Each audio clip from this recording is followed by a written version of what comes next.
Jump జిల్లాలు చాలా మంది ఉంటారు. గోడ మీద కూర్చుంటారు. వాళ్ళు అధికారం ఏడుంటాడు పోతారు. ఇలా దీని ఉంటారు. వాళ్ళు దీని ఉంటారా? దీనికెళ్ళి మళ్ళీ పోతారు, మళ్ళీ వేరే పార్టీకి చంపేస్తారు.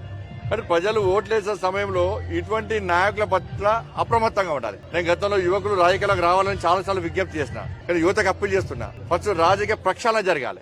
యువత ద్వారా తప్పకుండా తెలంగాణ రాష్ట్రంలో మార్పు వస్తుంది. ఆ మార్పు రావాలి. ఆ మార్పు కేవలం యువత ద్వారా మాత్రమే వస్తుంది. ఈ జంపు జిల్లాను అవకాశవాద రాజకీయ నాయకులకు ఓటేయకుండా ప్రజల లోపల చైతన్యం కలిగించాల్సిన బాధ్యత యువత మీద ఉంది. దాన్ని గుర్తించాలిగా కోరుతానండి. దాంతో రైతులకు సంబంధించి కేసీఆర్ గారి వాళ్ళు ఎక్కడికి పోయి నల్గొండ పోయాడు, దాన్ని వద్దంటలేము. మరి నీ కొడుకు ప్రాతినిధ్యం వహిస్తున్నటువంటి రాజన్న సిరిసిల్ల జిల్లాలో రైతులు నష్టపోతే ఎందుకు రాలే కేసీఆర్ గారు? ఇక రైతులు కాదా?